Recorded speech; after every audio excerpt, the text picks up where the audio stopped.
The Secret Adventure. It was a bright Saturday morning in the small town of Willowbrook.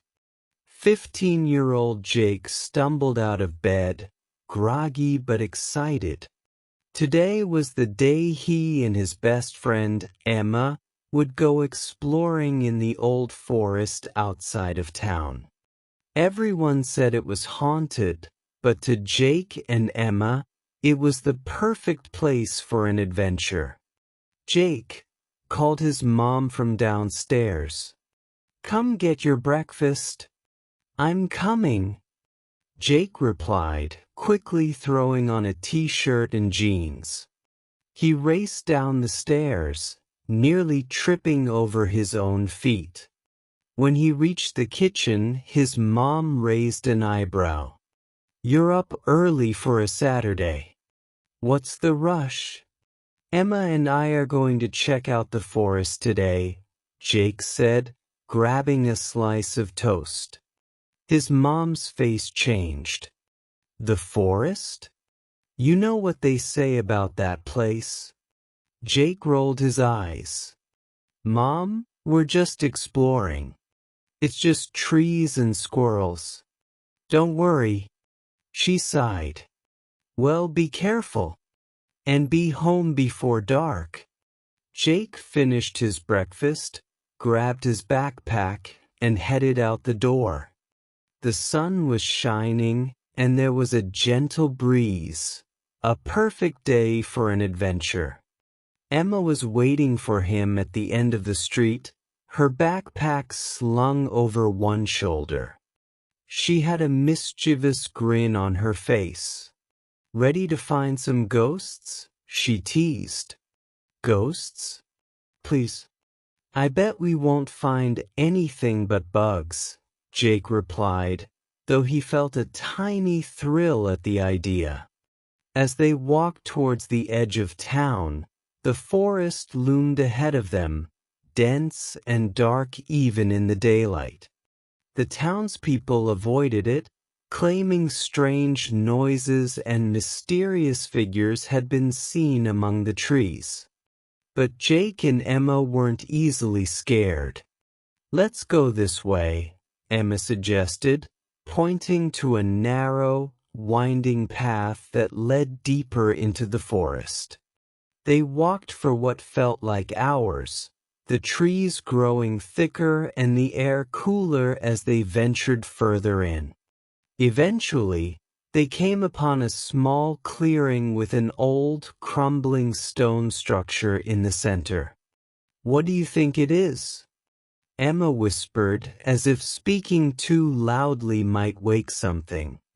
Jake shrugged, but he was intrigued.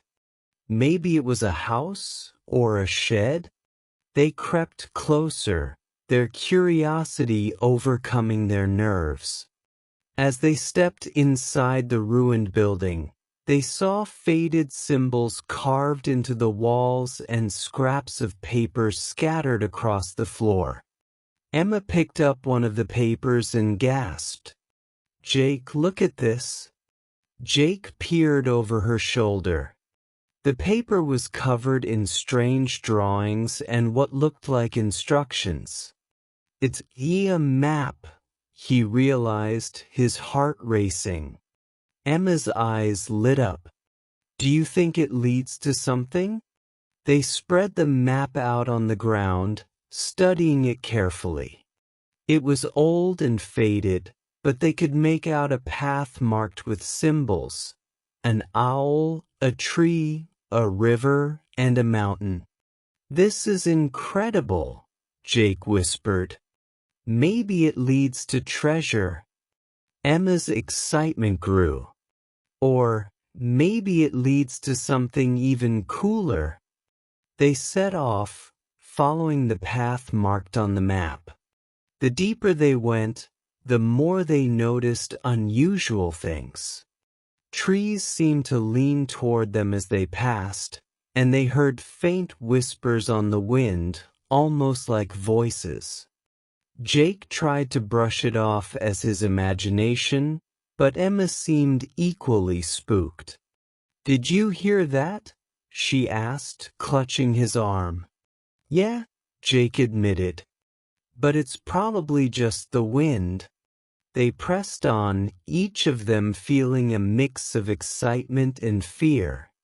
Eventually, they reached the river marked on the map. It was wide and fast-flowing, with an ancient wooden bridge spanning it. Think it's safe to cross? Jake asked. Emma shrugged. Only one way to find out. They stepped onto the bridge, each plank creaking under their weight. Halfway across, Jake heard a loud snap, and the wood beneath his foot gave way. He stumbled, grabbing onto the side just in time to keep from falling.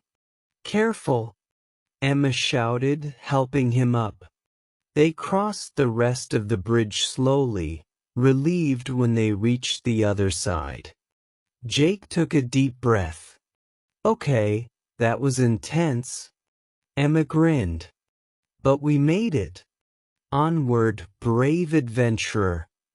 The path continued, winding up a small hill covered in tangled bushes. They had to push branches aside and duck under low-hanging vines as they climbed. By the time they reached the top, they were sweaty and covered in dirt. But the view was worth it. They could see the whole forest stretching out below them, a sea of green with the town in the distance. And at the foot of the hill, hidden among the trees, was a small, overgrown cabin. Think that's our next stop? Emma asked, pointing. Looks like it, Jake replied, his curiosity piqued. They scrambled down the hill and made their way to the cabin. It was old and worn, with moss covering the roof and vines creeping up the walls. The door was slightly ajar, and they exchanged a nervous glance. After you, Emma said, giving him a little nudge. Jake took a deep breath and pushed the door open. Inside, the cabin was dark and smelled of damp wood. But as their eyes adjusted, they saw shelves lined with jars, each one filled with mysterious substances. What is all this? Jake whispered, moving closer to inspect one of the jars. Looks like herbs? Maybe this was some kind of apothecary's hut, Emma guessed, carefully picking up a dusty book that lay on the table. As she flipped through the pages, she gasped. Jake, look at this. He leaned over, peering at the book. It was filled with handwritten notes and illustrations of plants, potions, and what looked like spells. This is like something out of a fairy tale, Jake said, his voice barely above a whisper. Emma's eyes sparkled with excitement. Do you think these spells actually work? Jake scoffed, though he was curious too.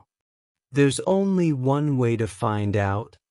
They spent the next hour reading through the book, fascinated by the detailed instructions and the strange ingredients. Some of the spells claimed to bring good luck, while others promised to reveal hidden secrets. Emma found a spell labeled Truth's Whisper, which supposedly allowed the user to hear the truth from any person or spirit nearby.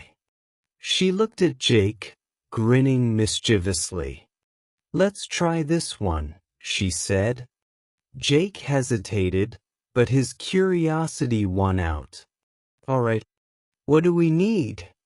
They followed the instructions, gathering ingredients from the jars on the shelves and mixing them together. Finally, they chanted the strange words written in the book. For a moment, nothing happened. But then, they heard a soft whisper, like a breeze moving through the room. What was that? Emma asked, her voice trembling. Jake swallowed hard. I don't know. The whisper grew louder, forming words they could just barely make out. This disturbed my rest. The air in the cabin grew cold, and Jake felt a chill run down his spine. He glanced at Emma, who looked just as frightened as he felt. Maybe we should leave, he whispered. But before they could move, the whisperer spoke again. Do not leave the forest. Jake's heart pounded in his chest. Who are you? He managed to ask, his voice shaking. There was a long silence, and then the whisperer replied, I am the keeper of the forest, and you have trespassed. Emma's hand gripped Jake's arm tightly. We're sorry, she said, her voice barely audible. We didn't mean any harm. The whisper seemed to consider this, and then it said, if you wish to leave, you must pass a test. Jake's mind raced. What kind of test? The whisper replied, a test of courage and wisdom. Jake and Emma exchanged a look, both of them feeling a mixture of fear and determination. We'll do it, Jake said, his voice stronger than he felt. Very well, the whisper replied. Follow the path, and you will find the answers you seek. With that, the cabin fell silent, the coldness lifting as if whatever spirit had been there had left. Emma took a shaky breath.